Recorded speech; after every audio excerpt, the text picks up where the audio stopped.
Hello. Igsoon, gusto lang kong mangumusta sa imo ha. Nasayod ko nga busy kayo ka. Kabalo ko nga busy ka sa imong trabaho, busy ka sa imong pag-eskwela, busy kay ka. Ba't na ako karon igsoon nga nangumusta sa imo ha? Naaman ka karon sa kakapoy, kabugaton ug kasakit sa imong kinabuhi nga ikaw nagkinahanglan kag pangumusta sa imong pamilya, walay nangumusta sa imo ha. Ba't igsoon na ako diri para mangumusta sa imo ha. Kumusta ka? Kanang tinuod, kumusta ka? Kumusta ang imong kasing-kasing? Naaba ka karon sa mga igsoon, naabot ka sa point na gikapoy na jud ka. Nga niabot sa imong point nga gusto na jud ka mubuhi. Niabot sa imong point na bugat na kaayo. Nga niabot na igsoon na imong hunahuna nga unsa naman ning nahitabo sa akong kinabuhi. Nga nagidudahan na nimo ang kamaayo ni Lord. Na kanang feeling nimo pasan na nimo ang kalibutan. Feeling nimo wala na jud nakasabot sa imong gikapoy ka. Kapoy na kag-fight, ginatry nimo mo padayon pero kapoy na imong lawas. Kapoy na imong kasing-kasing, puno na imong hunahuna sa problema, puno na kaayo ka nga wala gusto kag kapahulayan, gusto sa kamulaylo, gusto sa kamulayo. Hallelujah. Gusto na ako para muingon sa imuha nga nakasabot ko sa imuha. Kanang feeling na wala nakakasabot sa sitwasyon nimo. Wala nakakasabot nga permente gubot na lang ba imong pamilya? Gubot na lang ba permente imong kinabuhi? Gusto kag kalipay pero wala. Kung ikaw tong tipo nga sige na lang ka og pretend.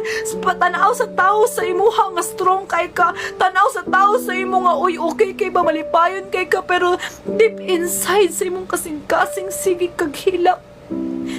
Pag uli ni mong balay, pag ikaw na lang isa, pag matulog ka, pag bubiyong imong mata, hilak na pud ka. Kay makabati kag kakapoy sa imuhang kinabuhi. Makabati ka nga, gusto na lang nimo di na ka mata. Gusto nimo kuwao na ka sa Ginoo, may pumiyo ka, may pagmawala na lang ko. Kay kapoy kaayo ning kalibutan. Kapoy na jud kaayo. Pag mutanaw ka sa imong palibot, wala dyan kapaulayan, walay katagbawan.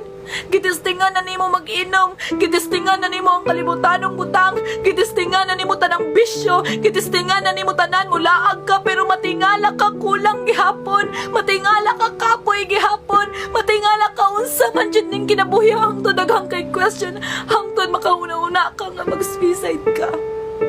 Makauna-una ka nga may pagbuhian na lang ning kinabuhi. Igsoon, sometimes pag naka-fix ta sa problema, makalimtan na nato si Lord.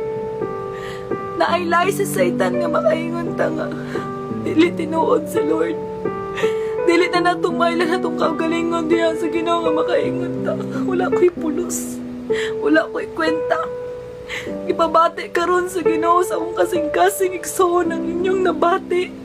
Samtang nagtanaw ko sa palibot, makita na ako igsoon ang kakapoy sa tao. Maunang ginadawat ang offer dali sa kalibutan. Makita na ko unsan sila naningkamot nga ma-destroy ang ilang kinabuhi. Nagapangitag attention sa tao kung ikaw tong tipo nga mangita kag way para kay appreciate, mangita kag way nga nay makasabot sa imo.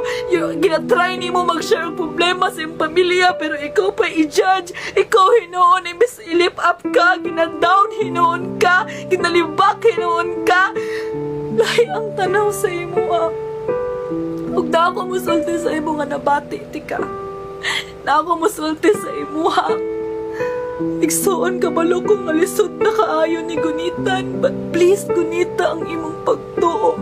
Gunita ang saad sa Ginoo kay ang Dios wala nagpasagad sa imo Tinuod ganay tay mga problema nga ginatubang, but kani gialaw ni sa Ginoo igsoon aron pormahon ang atong kinabuhi. Yes, tinuod ganay problema. Yes, nasakitan ka. Yes, gikapoy ka. Pero na ang Ginoo nga magalig-on sa imo. Tanan nga nahitabo sa imong kinabuhi na ay katuyuan, na ay purpose igsoon para lig-onon ka, para mas the more kang mudot-dot sa Ginoo, the more kang mugunit sa iya, bisag unsa imong buhaton pero makauna-una ka nganong dili ko kabuhi sa imo Lord, ngano man jud ni Lord, tungod ikaw na porma na ka sa Ginoo igsoon. Kabalo ko nga kapoy na kag-stand, gikapoy na kag-stand sa imong family, gikapoy na kag-stand sa imong kinabuhi, gikapoy na ka, but ingnan ka nga naa pa si Lord naguban sa makafeel kag inusara ka igsoon na ang Ginoo na igugma nimo. Na ang Ginoo nga andam mugakos sa imo, na ang Ginoo nga andam mo trapo sa luha nimo igsoon. Kanang kasakit sa imong kinabuhi pulihan na og kalipay sa Ginoo, pulihan na sa Ginoo igsoon. Ginatudloan ka ni Lord. Muna karon aniya ako nga magadasig sa imo nga mupadayon ka. Aniya ako mudasig sa imo nga mudot-dot ka sa Ginoo. Aniya ako mudasig sa imo nga kung walay nakasabot sa imo, na ang Ginoo nga nakasabot sa imo. Kung nabugatan na ka sa imong kasing-kasing, ihilak sa Ginoo katagaan kaniya og kapaulayan. Ayaw nagduol sa iyong barkada nga igo ra kay down. Ayaw nagduol sa bisyo. Ayaw duol sa iyong barkada kasi igsolsol nga mag-suicide na lang ka. Muingon nga wala kay pulos. Ayaw paminawa si Satan. Ayaw paminawa ng gina-inject sa imong una-una o makafeel ka nga magginusara ka. Makafeel ka nga wala na hinoon. Ligsaon gay gugma ka ni Lord.